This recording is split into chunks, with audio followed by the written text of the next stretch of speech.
My whole life, I've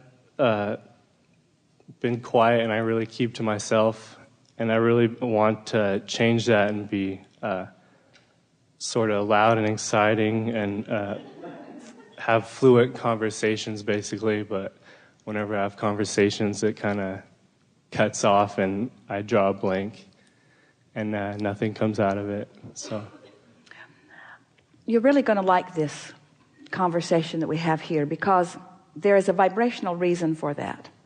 So first, we want to draw your attention to these discs that we have been talking about.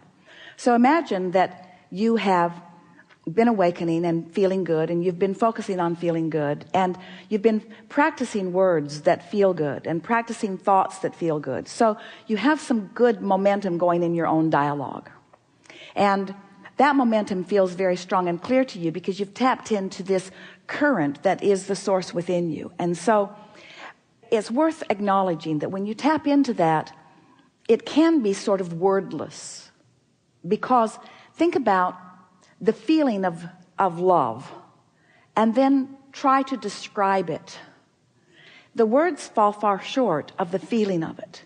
So you're interpreting emotions viscerally, and in many cases there just are not enough words. That's why poets are around trying to put words to feelings. So it's worth acknowledging for yourself that you can get into that good feeling of alignment, and sometimes words almost detract from it because they are bulky and cumbersome in relationship to the refinement of that pure positive energy.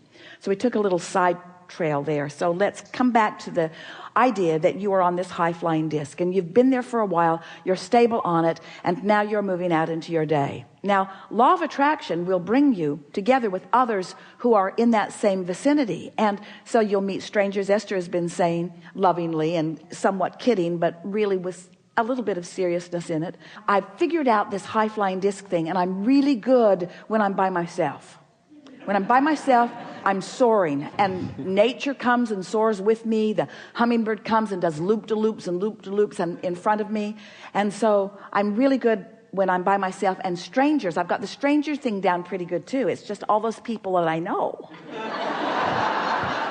that I don't fly quite as high with, because I've got some old pipes with some of them, and so I'm not quite as stable. So as you acknowledge that you're on that high-flying disc, so let's say you're on that high-flying disc and you're feeling really good, but there's someone in your life that you feel a sort of responsibility to. It could be a friend, it could be a mother, it could be a lover, it could be anyone, but it's someone that you feel responsible to have a conversation with, and they are, for whatever reason, not on the high-flying disc. Let's say they're ornery, or they're worried about something, or they're fearful about something, or they're worried about something. That's a common place to find people. So there you are. Now you're on your high-flying disc and they aren't, and now you want to have a conversation with them. You don't have words for them. One of two things has to happen for it to be a satisfying conversation. Either they've got to come up where you are, or you've got to go down where they are.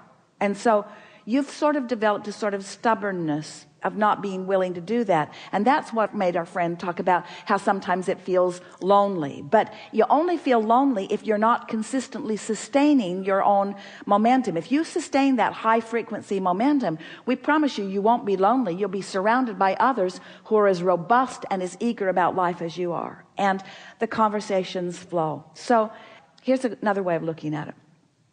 The other day, Esther was having a conversation with someone, and something in the conversation triggered a story she always tells. And so she tried to tell the story, but she couldn't get the words out. She was just stuttering all over the place. And then she realized, this is not a high-flying disc story. I'm not introducing it because law of attraction delivered it to me. I'm introducing it because something in the conversation, something about the subject made it seem like it fit.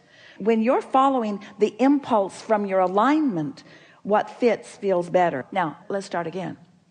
If Esther is hanging around on lower discs, those stories are easy to tell. But now she's consistently been hanging around on this high-flying disc. It's like the jokes that used to be really funny, that were at someone else's expense, aren't funny anymore. because they don't fit with the vibration that she's been practicing. You see what we're getting at? So that's what's happening to you. So what are we saying to you? Get on that high-flying disc and have as many conversations as you feel inspired to have, and never try to force yourself in any conversation that isn't flowing easily. If you're tongue-tied, there's a reason for it. There's a reason for it.